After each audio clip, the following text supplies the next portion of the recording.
Hello, listeners. If you've enjoyed these narrations, please click on that like and subscribe button. I was on the run. I don't want to say why because I don't want to incriminate myself. Though if anyone from the authorities does read this, I could most likely enter a plea of mental disorder. No sane person would surely claim to have experienced what I did. I'd been sleeping rough down by the docks, which was not as bad as it sounds. I had found a sheltered place, a covered locked-up bay for bicycles that no one seemed to be using. I had a good sleeping bag and a sad face that worked wonders for getting change from passer strangers. All was good until I noticed I was being eyeballed by the occupants of a passing patrol car.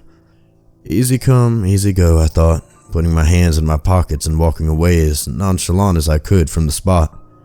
I did not want to take any chances, so it was time to move on. One of the few things I can say with any certainty about my deadbeat life is that I was usually gone with the flow. The other kids were stealing cars, so I did the same. There was easy money moving drugs around on behalf of local drug dealers, so that's what I became. When matters escalated, and when things I don't want to talk about happened, I was part of a crew. Bad people that I fell in with, going with the flow. I rounded a corner and a cruise ship came into view. Now, when I rounded the corner and a cruise ship came into view, it looked like it had seen better days, I thought, and then noticed that there was a walkway from the side of the dock attached to the ship, and no one in sight. The flow made me walk onto the ship. Everywhere I looked, I saw cracks and painted stains and cobwebs after cobwebs. Faded bunting hung limply from railings, and water pooled in the gapes in the decking. I could not see anyone paying to take a cruise on the ship. For my part, I've never really felt guilty about taking a free ride in my life, and only destinations I cared about was away from where I currently was. I had still seen no crew, but didn't want to push my luck, so I hunted around for the nearest place to hide. A loose cover over a lifeboat later, and I was snuggled up in the dark, and just in time as I could hear shouting and boots clattering. The flurry of noise passed, and I chanced to look out from the lifeboat and saw a dozen or so wooden crates being manhandled up the walkway. I was starting to think that this was a cargo vessel rather than a cruise liner. Maybe once, 20 or more years ago, it had welcomed on board passengers for voyages of pampered luxury. Surely not now, though. And then that's when I heard new voices, men talking animatedly and sounding like they were heading my way. I ducked back under my cover and waited. Soon after, I felt the ship rattle beneath me. Felt as much as I heard it creaking and groaning, and then with a whirring lurch it started moving. I started to relax. I had left one of a lot of troubles behind, and the future was unwritten. It was not long, though, before my bladder ruined my sense of calm. I was bursting, but did not want to go in the lifeboat, as I had no idea how long I would need to hide here. So, real cautiously, real slow, I emerged onto the deck. I seemed to be alone. Relieved, I decided to relieve myself. The deck on this part of the ship was empty, apart from my lifeboat and a row of sun loungers. It had turned into a hot day, and I would have loved to have settled onto one of those, but I dare not risk it. My business finished, I climbed back underneath the cover and got as comfortable as I could. At some point, I did fall asleep.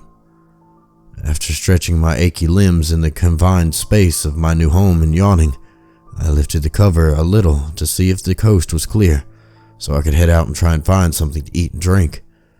It was fine, and I was soon back on the deck, still alone, the only passenger it seemed to me.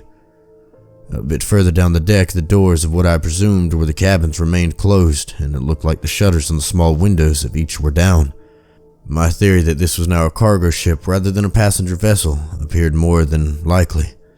This was reinforced when an hour or so later we approached a new harbor. I had no idea where we were, but the docks we had pulled into were even more run down than the ship.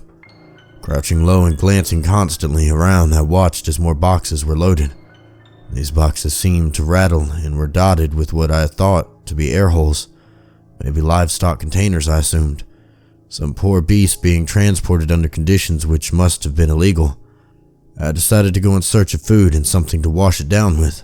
I hoped the crew was more fully occupied loading with their new cargo. I got lucky. finding an unlocked storeroom with tins of corned meat and wonders of crates of beer. I took less than I wanted, as I did not want to make it look obvious that there was a thief on board, and scurried back to the lifeboat, filling my belly with salty, rubbery meat and washing it down with a warm beer. It started to feel like a home away from home. That was until the cries began. At first I thought it was just the ship creaking, its old metal and wood protesting, but soon it became horribly clear that they were the cries of living creatures. The livestock, it must have been. They almost sounded human, though. It was terrible. I wiped my face, feeling suddenly hot. Whether it was the hideous sounds or the warm beer and cold meat, my stomach lurched. I hurried back out onto the deck and leaned over the side of the ship, where I violently was sick. I stood there gasping and shivering. Night was falling, and I watched the last of the lights slip away. Thankfully, that was the only sound I could hear now that we were in the ship, and the water lapped at its hull. And then a click. I turned and saw it was one of the cabin doors opening. I swore to myself that there was no time for me to get back to the lifeboat, so I just ducked under its prow and made myself as small as possible. A man emerged from the cabin. He wore a long black coat and moved with a slow and easy grace. He walked with a silver-handed cane, although it was for show rather than any need of it, I believed. Under the light of the stars and a quarter moon, his skin appeared pale.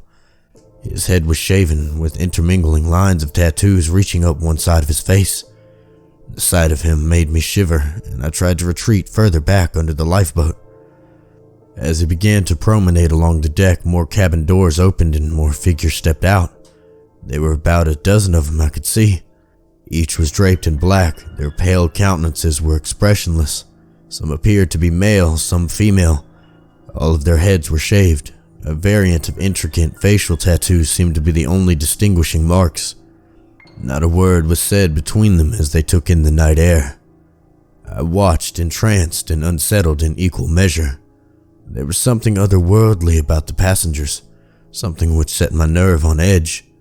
I would have fled if I could, but as it was, I had no option but to stay here cowered in my hiding place and hope that none of them would spot me, even though their stroll along the decks was now taking them right past me. A new figure appeared. It was dressed in a white uniform and carried a tray along narrowed, ornate glasses filled to the brim with a dark liquid. A companion followed in his wake. Together, they began to move amongst the passengers, offering drinks, which they were eagerly taking. For all of their strange appearances, the passengers had up to this point shown a degree of finesse that seemed to be cast aside as they greedily swallowed down their drink in one, and proceeded to lick the glass with a long, slim tongue that flicked out of the lips stained dark red with the liquids. The passengers closest to me smiled, a tight, controlled movement. I felt sick when I saw his teeth, sharp, bestial tips. I closed my eyes, like a child hiding from something that should have remained within its imagination. I could not see any more without losing control. Hours later, a morning that I thought would never come crept into the sky, and the deck was once more deserted. The passengers had returned to their cabins. I stayed in my hiding place, and before long saw the crew carrying objects bundled inside of something onto the deck. One by one they tossed their loads into the sea. It was the carcasses of the livestock, I thought. Then glimpsed a hand in the gap of the carrier shroud as it struck the gray ocean. A human hand. 10 loads in all were discarded. 10 bodies. They floated on the surface for a moment before slipping into the depths. There was no blood pooling on the surface, no sign of life. I thought of a creature that had only traveled by ship from its ancient home to English shores, of legends and myths. I thought of the cries I had heard, and cold fear passed through my body as the truth dawned on me. I thought of sly smiles and crimson-stained lips, of the razor-sharp teeth, of all the hell which awaited me on the ship when night once more fell. I crouched there and wept. The sun was high overhead when my chance presented itself. We were once more approaching a dock. I saw crates lined up, waiting to be brought on board. Imagined glasses brimming, ready for the passengers to drink their fill. That's when I took my chance and clambered up onto the side of the ship and then plummeted into the water. I made it. I am now sitting on a beach, sipping a cold drink. It is a beautiful day, but I know now that there are creatures out there that care nothing for the day, that wait for the sun to dip below the horizon. I know now that when night falls, fear returns.